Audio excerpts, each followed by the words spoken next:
Good afternoon, everyone. This is Miss Charlene, and in the studio today we have from Zoe Christian Fellowship of Whittier, we have Pastor Ed Smith, and we also have Giselle Rideau from Giselle Rideau Affairs. And today we're going to be talking about the 5 secrets of building financial success. And I asked them to come into the studio to talk about this today because I think this is a space where people want to do something to increase their ability to have financial freedom, but they don't know the steps to get there. So I know who mentored me, so I wanted to bring my pastor in to talk about some of the things that we discuss. And I know sometimes you think when you hear a pastor talk that it's not going to be about things that relate to your everyday life, and that's not true. So I wanted Pastor Ed to start us off by telling us what are the secrets to financial success, Pastor? Well, I would say one of the first things to understand is not much how much money you make, it's how you spend what you make. And when you understand that, then you use your money more wisely than you do have. Too often people look at getting more, I can improve my life.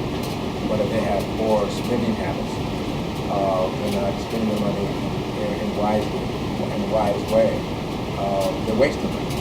And that some of that money can be used to save, to invest, to help build their development, which also increase their value and marketability if they earn more money. And so, too often people are looking at higher income, which is appropriate, but let's look at how do you manage the money which you have. Right, and so we'll discuss some of those key points today. And Pastor, I wanted to give the audience like a brief background on, your road to success, how you got to the place you are today, which is a successful pastor of a pretty large church in Whittier. What was your road to that success? Well, it started out a long time with my mom. I grew up growing up without my dad. But really wanting more out of life. My mom always encouraged me. So having someone that would encourage you is important. Too often people that have difficult early lives, they're used to going alone. And they learn not to trust people or not to depend upon people. But there are a lot of good people out there, as you know. And the hard thing to do is to get people that can help you early on. So for me, it was coaches, playing Little League baseball, popcorn and football, developing some good images of success, seeing those among men and coaches today. They're police officers, they're in companies, they have management jobs.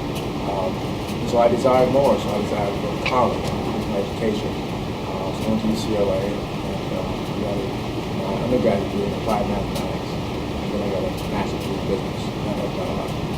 Okay, so in listening to you talk about, your road of education, did you lean more towards things that you had a gift in when you decided what your major would be in school?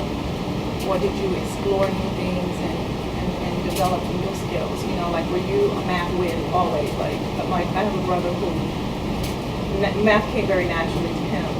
For me, not so much, but I have a bachelor's degree in business with an emphasis in finance. And I just applied myself. It wasn't a first nature for me. So what about you? How did you develop, that knack for math? It was similar to me. I'm not a mathematician, but I'm good at it. I had to learn to become good at it. So I decided, because of what I wanted to do initially, was to become an architect. And because the school I was going to did not have an architecture school, I decided to extend math no matter what I did. And then I decided to go into business. So I learned to develop an appreciation for mathematics, primarily statistics. My background is in applied mathematics, so it really is math that helps you live life. And so finance was part of my development later on in the years. And I always thought about how do I apply that to everyday life or to an organization. And so it was not easy. I was always in the TA's office, always asking questions. I did well, but it took a lot of work and it wasn't easy. So this should be encouraging to people that are listening today that they may not like math, they may not be good at it, but the reality is basic money management skills and financial literacy is essential to success. Otherwise, you're in self-deceived. Okay, so I agree, because, a part of the show, at least last week, we talked about the different aspects of building a financially successful life. And, you have to interact with people who may be specific to a certain application, like an accountant. And so you should have some general knowledge of accounting, to deal with a person who's going to need to take care of your books, not just hand everything over, but have some background or knowledge of at least a little bit about accounting. So you're right. You're right. We need math and whatever we do. So everybody out there, guess what? We're going to have to apply ourselves to mathematics. To make a successful business, it's necessary. You need to know, at least what questions to ask. And you can learn that, I would say, by sitting down and interviewing. Right. Part of it is exposure. I began to get more exposed to the world around me first, and then go beyond that. Just by going to YMCA camp, got me out of the concrete asphalt environment that I was growing up in. I saw trees, I saw lakes, I saw birds around. I loved it. It gave me a little glimpse. And so I would get experiences like that. I learned how to, as the scripture tells us, to make your own way prosper. So when my mom couldn't afford to send me to YMCA camp, I saw butter talking that's door to door, just so I can have enough money to go. Did that summer after summer. And I didn't get any training skills. I just desperate for it. I want to go. I'm going to ask you to knock on your door. And I recall one time, he was a white man, right? He lived predominantly black in Latino neighborhood, but he was a white criminal that lived there. And I gave him too much money because I was also collecting my paper out. Too much change. And he said, "You know how to give change?" I said, "Yes." He looked at me and said, "No, you don't." And he told me how to give change. So he gave me, say, $5, and it was like $3.50. And you start $3.50, 50 cents, that makes $4. Another dollar makes $5. And it just, just looking at learning from life. So I made mistakes, but people saw potential in me, and they encouraged me, and I was willing to learn from those experiences. And that's important, because you don't get it all in once, or you all in one class, but you want to learn from life big time.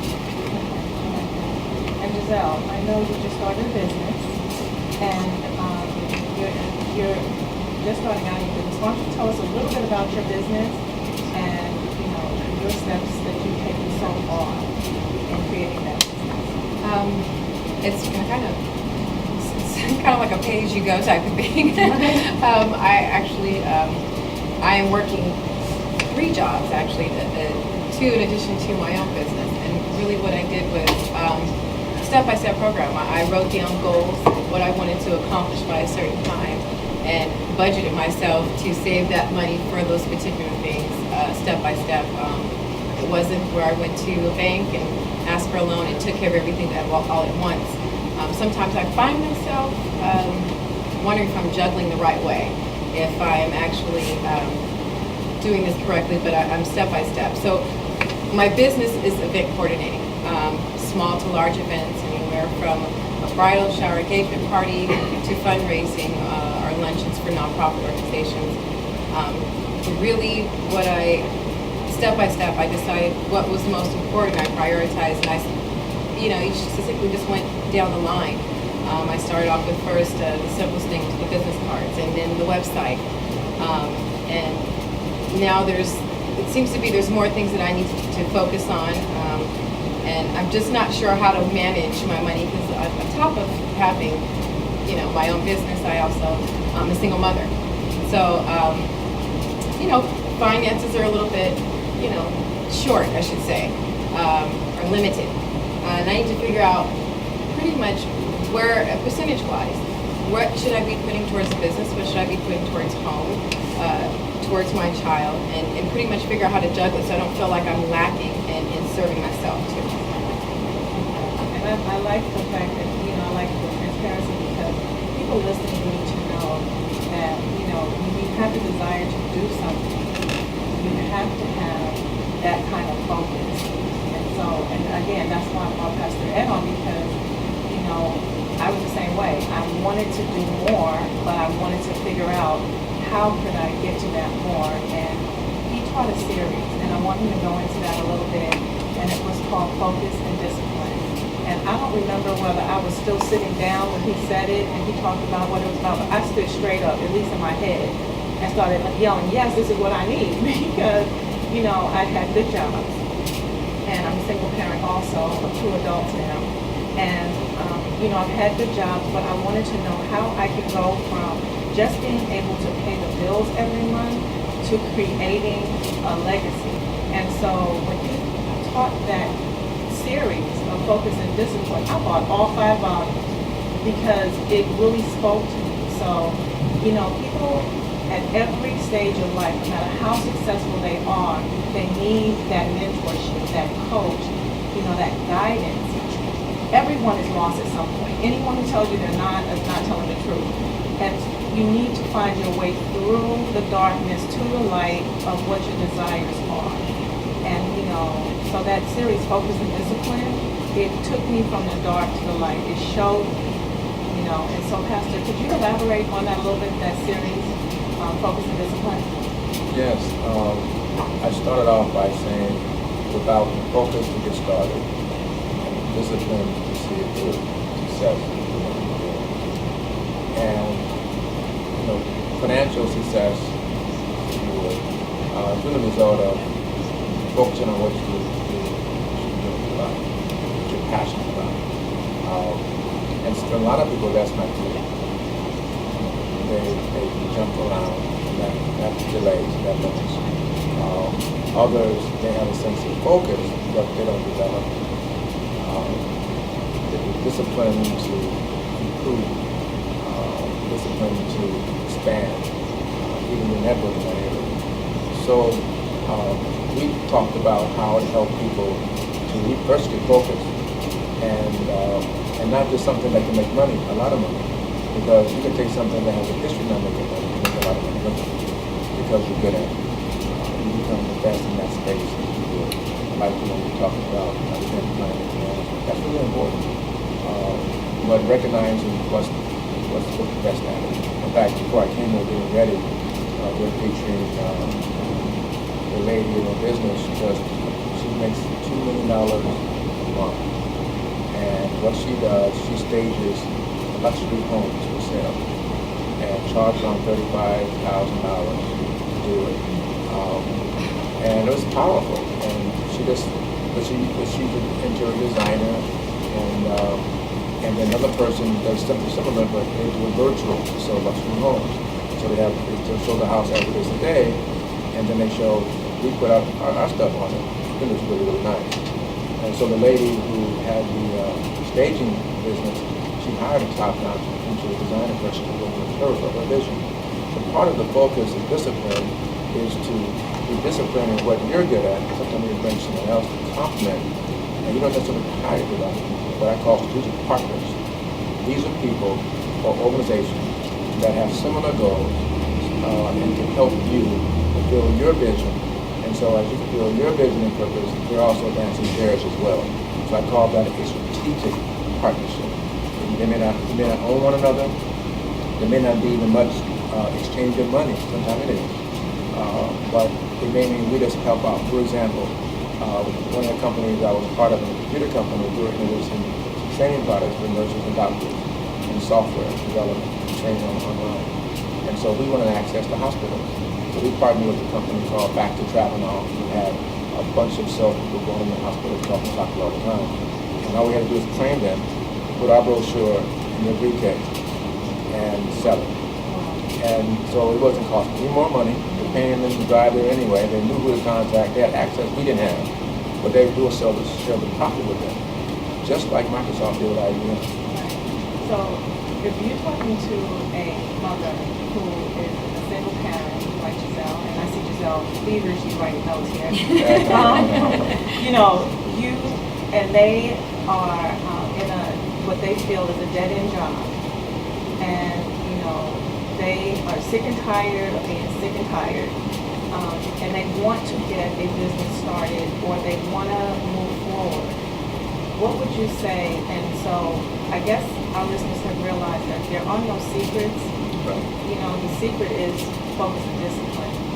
And so what would you say to someone like that, like a single parent who, like Giselle, who wants to start her own business and, you know, limited funds, but wants to start their own business, and, you know, we're going to be focused and we're going to be disciplined. You know, what do we need to do now? What steps do we need to take? Well, it's interesting you said that because you know, God is a good God, so He really blesses everybody. But too often we don't see it. And so I keep thinking about what Jesus told the disciples. He said, "Lift up your eyes," and He said, "The harvest is ripe." Don't say, "I put it off till tomorrow." He said, "Lift up your eyes and see." Too often people don't see what's around them. One of my students years ago, teaching leadership, when the young lady was a secretary for a trucking company, had no trucking skills, no management skills, or really more. But she lifted up her eyes and saw the operation and how this company was going possible. So what she did, she decided to go back, not even go back to school at that time. She decided to recognize that government was giving preferential treatment to women to get into businesses and get government contracts. So she went out and hired truckers, had trucking trucks and licenses and bonding and insurance and experience who are idle and needed more business to transport products. And she got the contract from the government, went and hired these guys, and she got into business without only one truck. Didn't have to drive a truck. But she looked around and saw what was around her. And so it could have been a dead-end job, but too often we're focusing on almost like bail me out kind of thing, as opposed to what's the low-hanging fruit around you. You know, there's a reason why you can just maximize it. It could be experience, it could be knowledge, it could be a partnership, it could be a lot of things. So too often when we think it's a dead end, it really is an opportunity. Not unlike, again, a typical example, when the lady's husband died and the prophet came to visit her, and she sent him to bucket this last pot of bread and he died. And he said, "Well, don't do that." He says, you know, then he go borrow some costumes with friends and so forth.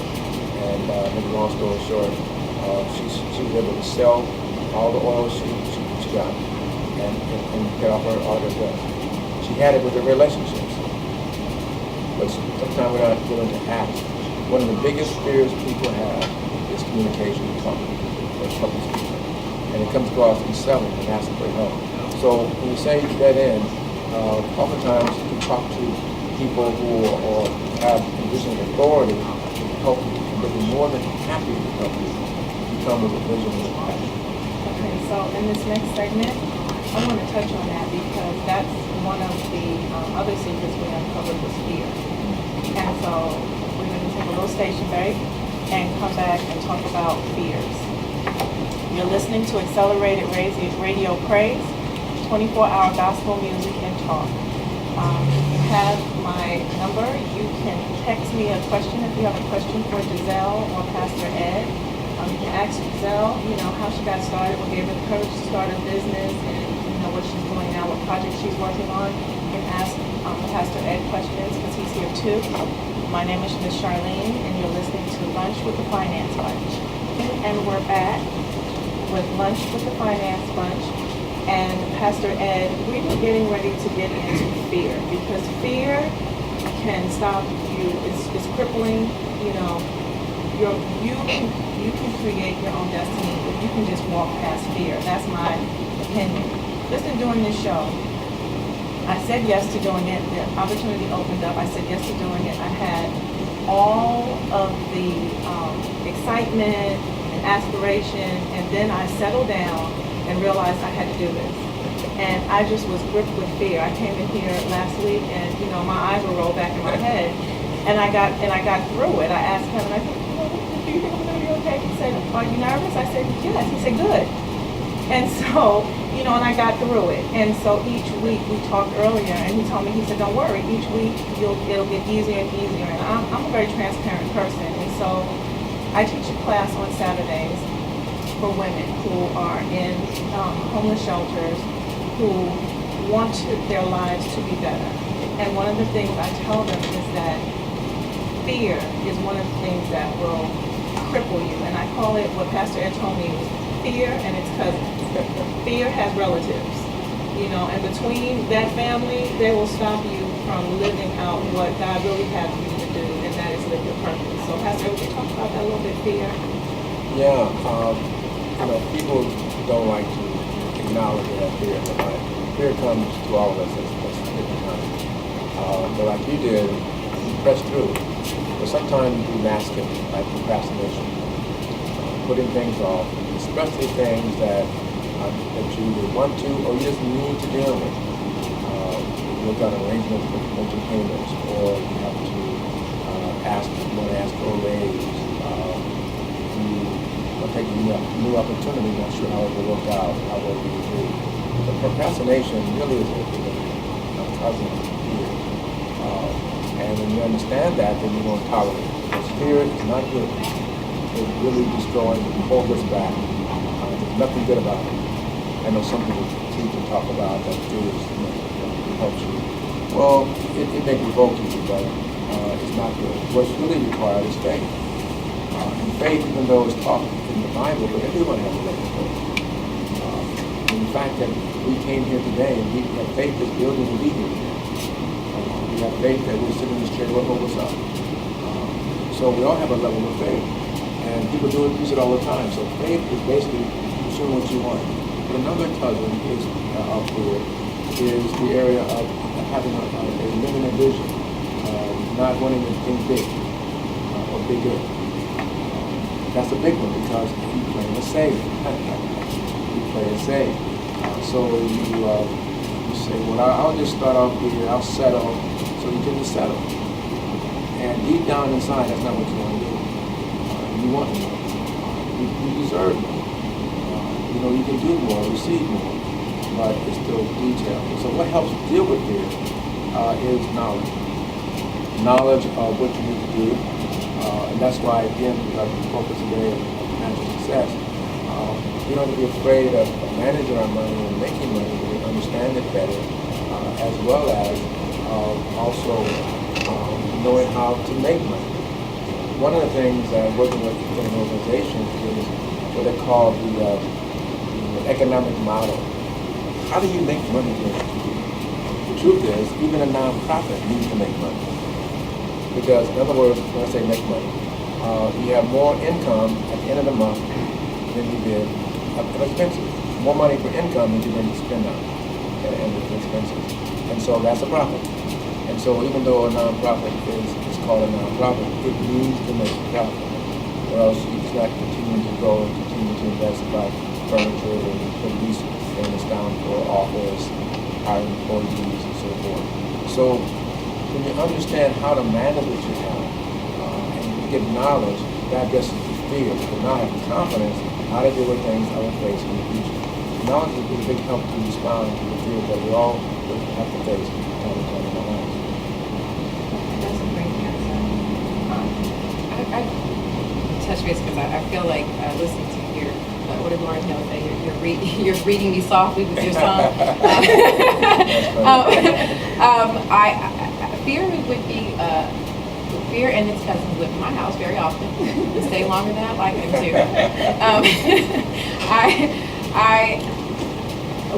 The thing what you said with the fear, the fear of not knowing if what I'm going to do is work. I have a fear of making a mistake, even though I know you have to make mistakes to know and learn from them so you don't make them again. How do you? This is my thing. I have to play mind games with myself, so to speak. Tell myself to do this, even if you don't think you can. But I want to go into it with as much faith that I can do it. How do you retrain your brain, so to speak, to tell yourself consciously, I can do this, even if you've never done it before and you know you want to do it, you can picture it in your mind, but you've never done it. How do you tell yourself, I can do this, I can get through this? Well, you definitely visualize yourself. Our vision with our neural cortex in our brain is how we are able to see things in our mind. And I would practice. I recall for a company I worked for, we were considering hiring a spokesperson who supports event and sponsorship for our sporting event. We were going to help sponsor a spokesperson. At that time, it was Mary Lou Breton we were considering She was a Olympic champion and got multiple gold medals in gymnastics, and she got a perfect 10 multiple times. And so, talking to her agent, we got a better sense of who she was and things that what the agent said was that she saw herself getting perfect 10. At that time, nobody was getting perfect 10. So she was doing something nobody even done before, not multiple times. Perfect 10s on all her events. And she saw herself on the victory stand. This is how she would practice. Getting the gold. And she saw herself bending over, gold medal around her neck. And then she saw herself as she straightened up, looked at the stand and saw her mom crying tears of joy. My baby's got the gold. And it became so real. And see, it's how we're wired. Our brain is so powerful that as we begin to see ourselves successful or a project working out, then you begin to behave and communicate and talk like it's going to work out. That's the key.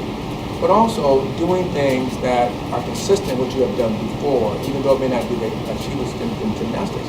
So she was doing events she's done before. Okay? But now she's looking at it at another level.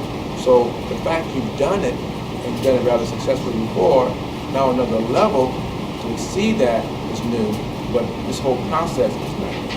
And so that's important too, to reflect on what you have done and think about your prior successes and your prior accomplishments. Even doing things that you are not sure and never done before.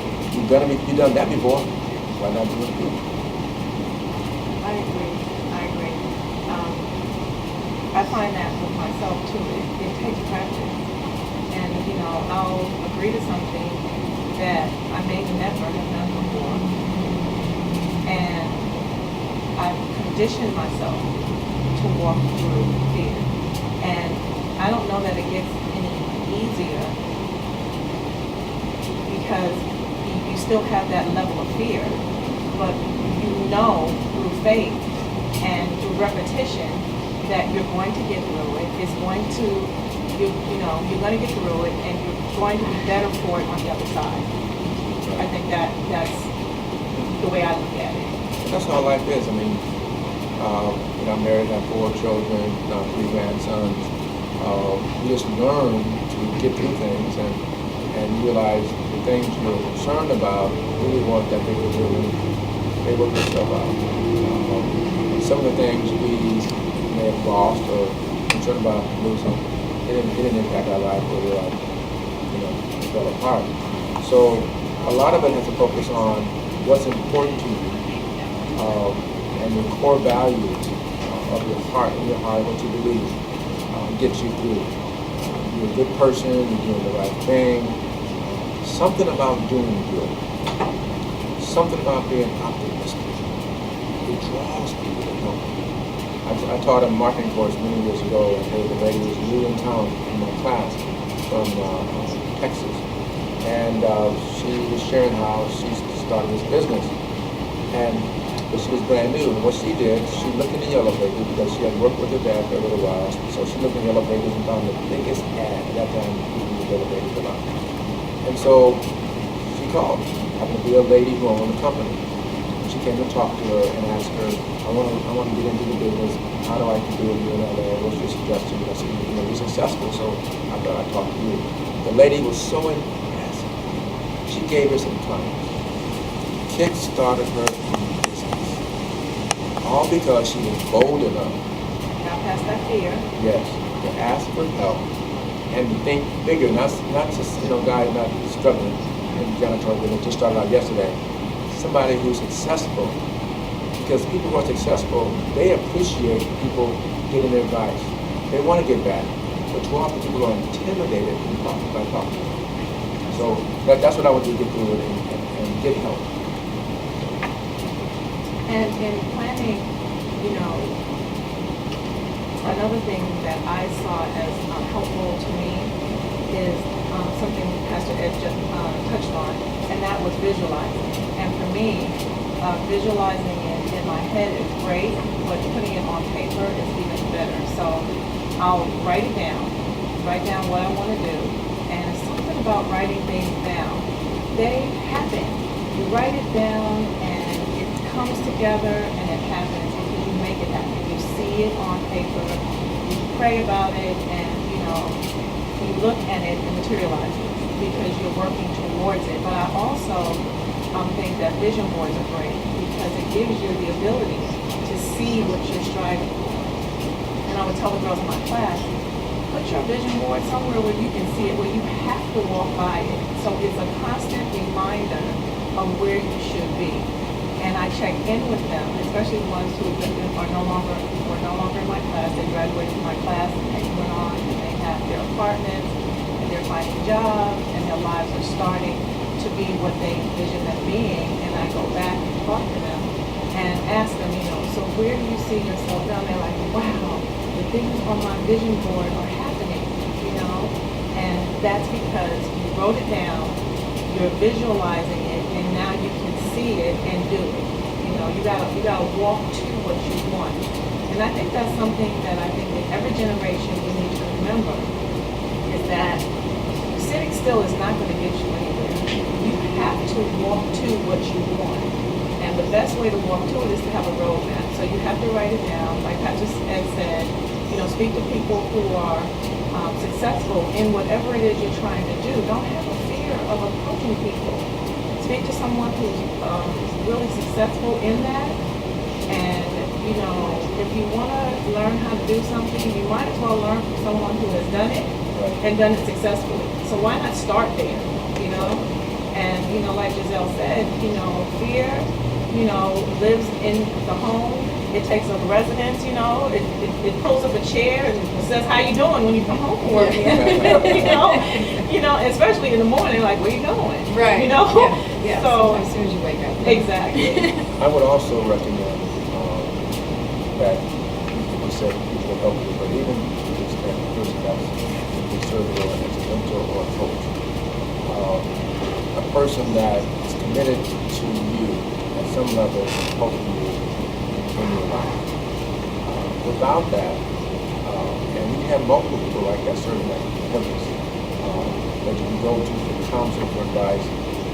Certain people may be real good in finances, maybe an accountant or investment kind of person, or just a person who may not have any formal background, but they manage their money really well, then maybe some passive application. Maybe a person in the career area, career space, like I said, because Giselle regarding the event planning. I would tap into one of the biggest event planners in the city, and sit down, make an appointment, talk with them, tell them your vision, and because they're one of the biggest, they would not be intimidated by it. And then they say, come shadow, come see what I do.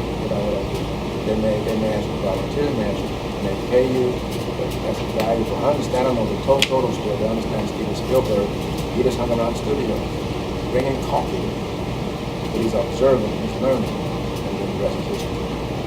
Exposure is everything. Like you said, the visualization is so important. God spoke to Abraham. He said, look to the north, south, east, and west. As far as you can see, I will give you. And you have children. So he said, as far as you can see, I will give you and to your seed and your descendants. So it's important that we're successful because we want our children to be successful. It's not about us. This is part of the equation. Now we want to be a blessing. Even those who may not have children, people that follow you, this is the next group of people that know you, and you see as an example. Our lives impact others. So I would really encourage everyone listening today to get people in your life who are reliable, who love you enough to help you, care about you enough to help you, and are accessible. And we did about 2 or 3 of those, and it's about we good. So let me recap for you. By the way, we're listening to Accelerated Radio Praise, 24-hour gospel music and talk. I'm Miss Charlene, and this is Lunch with the Finance Lunch. Our recap is write it down, map it out, get you a vision board, put your things that you dream about on your vision board. Don't be ashamed of your dreams. Walk through your fears and get as much exposure as you can. When we come back, we're going to talk to Giselle and Pastor Ed about how you jump the track. Okay, we're back, and we're talking to Pastor Ed from Whittier Church, Zoe of Whittier. And we are talking about also, I don't want to leave out Giselle. Giselle, thank you for coming and, representing your, I call it her age group. And it's not a number. It's the point in your life where you figure out, okay, this is what I want to do. This is what I'm good at. This is what I've dreamed about doing. And I'm going to put it together and get it done. I'm sick and tired of being sick and tired. So, right? And so I thank you for coming into the studio and talking to us today. I really appreciate both of you for doing this. So what we're going to talk about now is something else that it's all about me today, that I learned, and Pastor Ed and I talked about this, and it was his sermon on jumping the track. And, a lot of the listeners are too young to remember, but they used to talk about living on the right side of the railroad track or the wrong side, and how you want to jump that track. And really what that was, it was a symbol of, going from where you are, wherever that is, and then reaching a level of success that is important to you. Everyone doesn't want to be the CEO of a company. Everybody doesn't want to be, the president of the United States. I don't know, but you do want to be successful within your own family. You want to be able to provide for your own family at whatever level in your mind you imagine that to be. You want to leave a legacy for your children and your grandchildren when you have them. At whatever level you think in your mind equates to success. And so, Pastor Ed, would you speak to jumping the track a little bit? Yes, Charlene, jumping the track was a concept that I shared about how to increase possibilities and therefore increase your income potential as well and advance further in your life.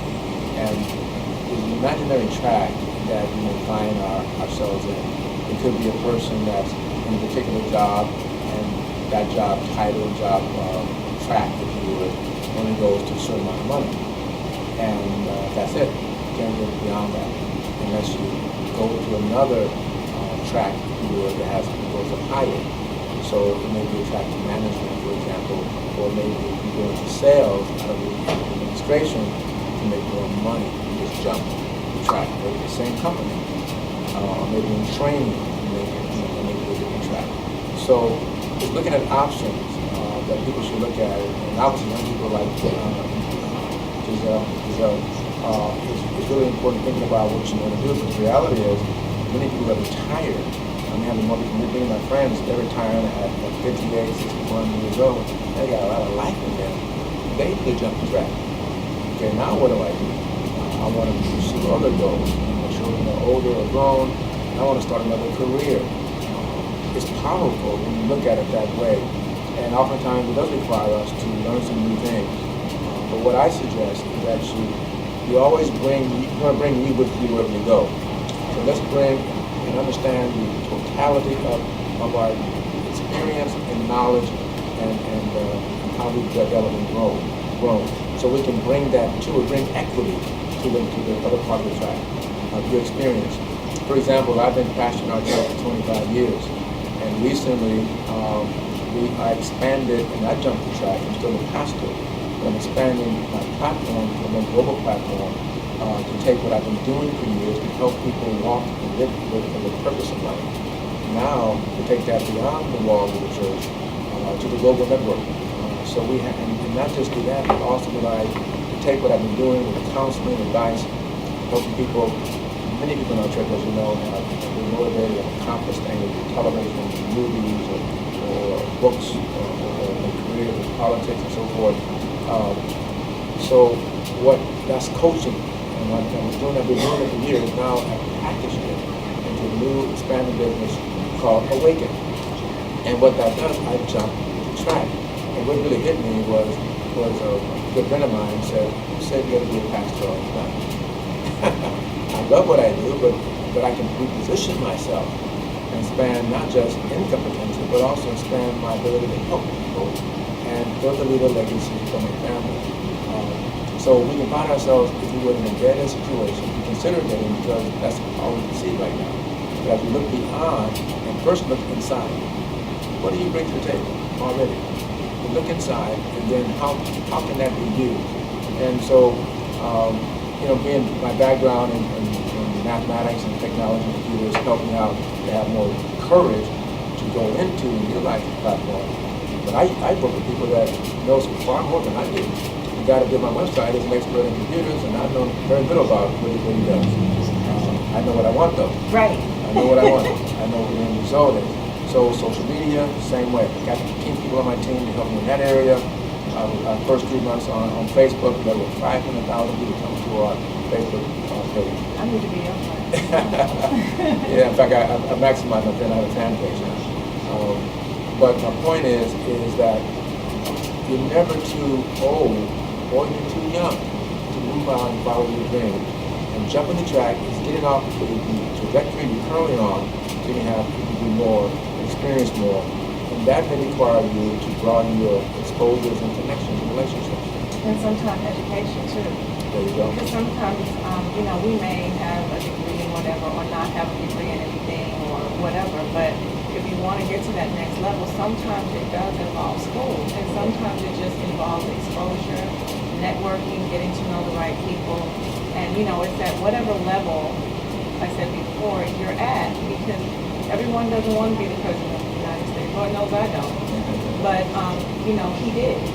And, or pastor, first lady in the church, or, doctor, lawyer, Indian chief, whatever it is that you want to be, sometimes you need to go from where you are and jump that track and do the things and apply yourself to what you want to become. Pastor, I wanted to ask you about awakening. Yes, ma'am. Because I'm scribbling down notes. Okay.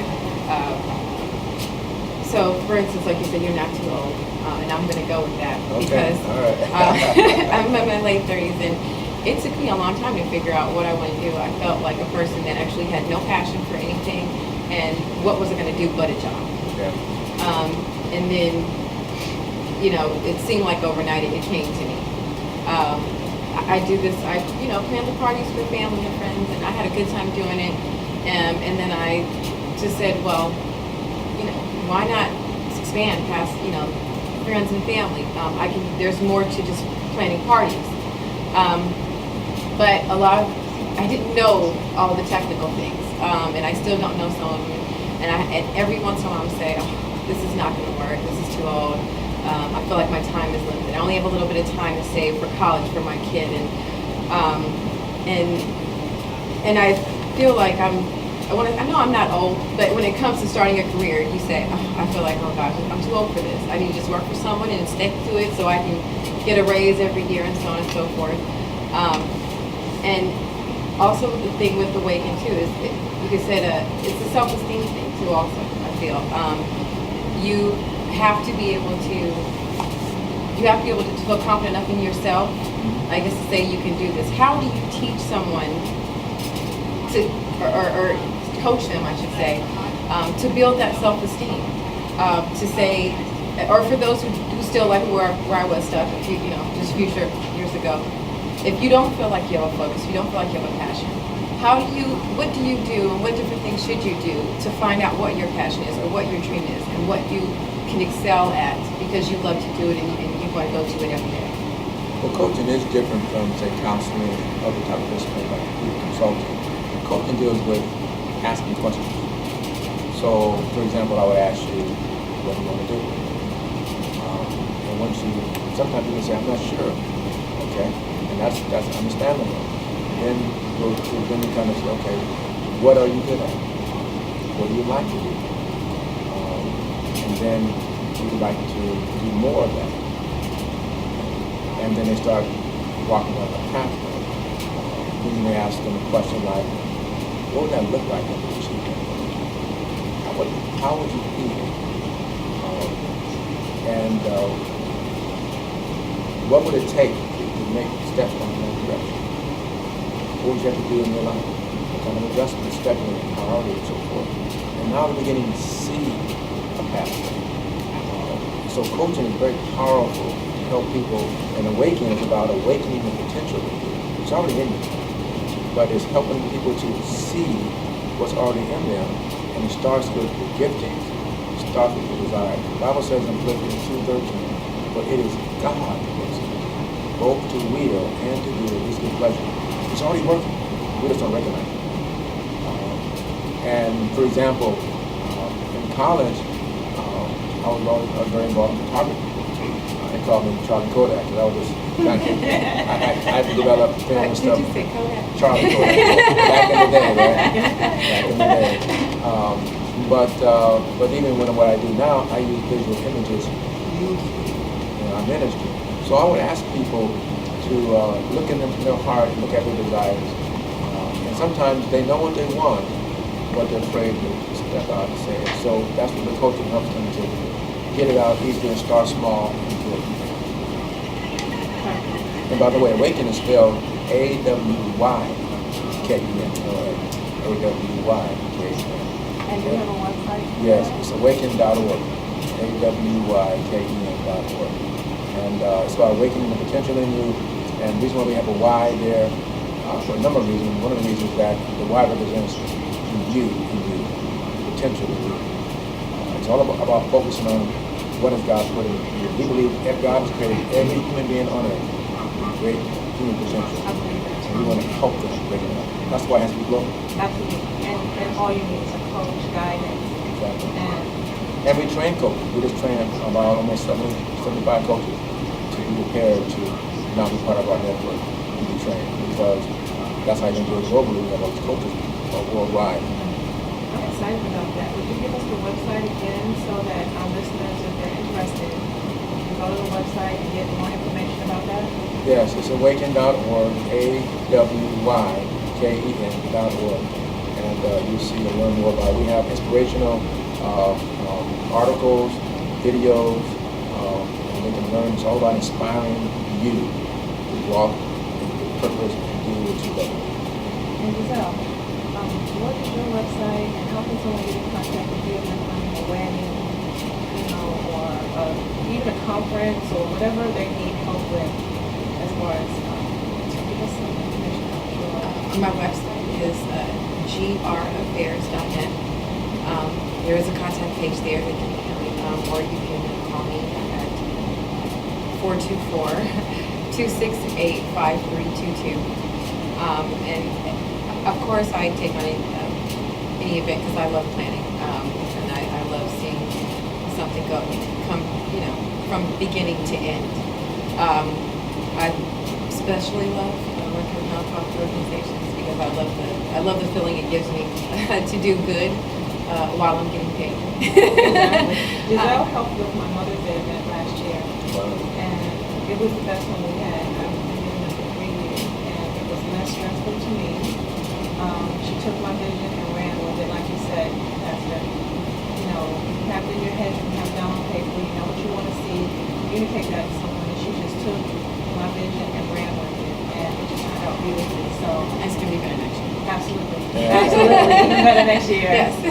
And so, Giselle, give your contact information again for some, so if someone needs to use you for their event, what is that information again? The telephone number is 424-268-5322. And you can always reach me through my website, graffairs.net. Okay, and you're listening to Accelerated Radio Praise, 24-hour gospel music and talk. I'm Miss Charlene, and this is Lunch with Finance Lunch. Okay, this is Charlene with Lunch with Finance Lunch, and my two guests in studio are Pastor Ed Smith from Zoe Christian Fellowship, and the lovely Miss Giselle Rideau, and she has her own event planning company, and it's called Giselle Rideau Affairs. Exactly. Okay, so we're going to wrap this up. Now that we know some of the secrets to financial success, with Pastor Ed leading the way here for us. So some of our secrets, Pastor Ed, were focus and discipline, was one of the big ones. Writing things down, mapping them out, doing that vision board. I just got a text from someone listening that said, I'm going to get my vision board together now. And, walk through your fears was a big one, and get exposed to more than what's around you. And again, that's getting past your fears. And what else, Pastor, did you want to add more, to that? if you don't mind. No. Is that they start saving money monthly, even if it's $20 a month. Budget, yes. Start saving money. Yes. And then look at ways you can cut expenses. What can you go without? And then you want to look at, learn about management and money management. You know, managing people, managing projects, how to recruit people, and also how to manage money, budget. But even beyond the budget, some basic, maybe a basic accounting class. You understand how to manage, especially those who start a business. And then you look at a strategic partner. Who can you work with? Who can you connect with? And that relationship does not happen overnight. You don't walk in the door and walk out necessarily with a strategic partner. And what you can do is begin to develop relationships with people that can evolve into that. And finally, I would recommend that they have a big vision beyond them. And talking. In closing, for myself, a friend of mine who constantly had wanted to work in the area of construction, but he had no construction license at first. The contractor, but he wanted to be a builder. He communicated, I'm a builder. And long story short, he's been a major developer in LA. Started out with humble beginning because he saw himself as a builder before he became one. He had a big vision. Absolutely. So, walk to your vision. Walk to your vision. I love it. Walk to your vision. Giselle, do you have any parting words for those young people who are starting their own business and want to get out there? And what do you say to them? I'm going to go with what I went. First started with faith. I have lots of doubts and lots of fears, but what I've been told and what I keep hearing is you're failing. Not trying is failing already. So try and start little, even if it's, like you said, just volunteering for someone. Just don't give up on yourself. Absolutely. Love it. You're listening to Accelerated Radio, Praise 24-hour gospel music. This is Miss Charlene with Lunch with the Finance Bunch. Thank you guys for listening.